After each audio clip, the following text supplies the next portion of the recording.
भोलापुर गांव की कहानी। एक डरावनी रात की बात है। भोलापुर गांव में एक बड़ा हादसा हो गया।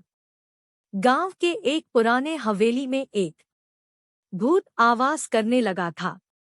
लोगों को उस हवेली की तरफ जाने में बहुत डर लगता था। लोग इसे छोड़कर अन्य जगह रहने लगे।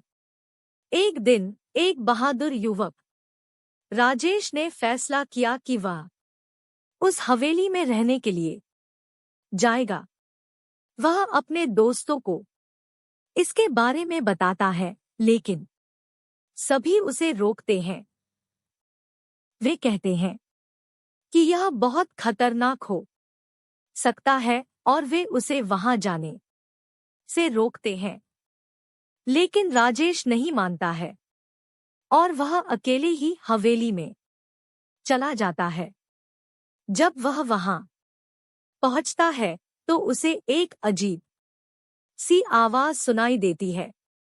वह धीरे धीरे आगे बढ़ता है और एक कमरे में जाता है जहां से आवाज आ रही है।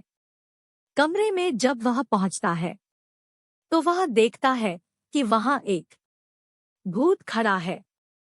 भूत उसे देखकर हंसता है और कहता है, तू कौन है और यहाँ क्या कर रहा है?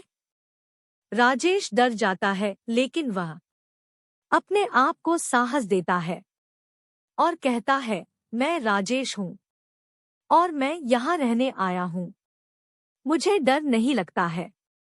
भूत चकित हो जाता है और कहता है, तू मेरे साथ रहने के लिए तैयार है? राजेश सोचता है और फिर कहता है, हाँ, मैं तुम्हारे साथ रहने के लिए तैयार हूँ। भूत खुश हो जाता है और राजेश को अपने साथ ले जाता है। वे एक साथ रहने लगते हैं और दोस्त बन जाते हैं। धीरे धीरे लोग उनकी दोस्ती को स्वीकार करने लगते हैं और उन्हें अपने दोस्तों के साथ बुलाने लगते हैं। भूत और राजेश खुश हो जाते हैं, लेकिन उन्हें अपने दोस्तों की कमी महसूस होती है। एक दिन भूत और राजेश एक पुराने बंगले में जाते हैं जहां उनके दोस्त रहते हैं।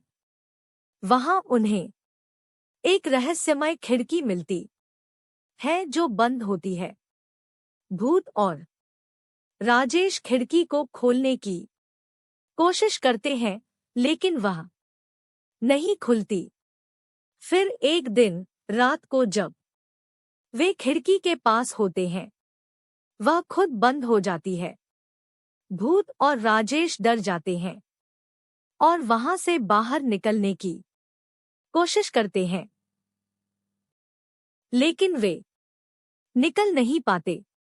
उन्हें एक आवाज सुनाई देती है, तुम यहाँ फंस गए हो। अब तुम इस बंद खिड़की में आबाद हो जाओगे।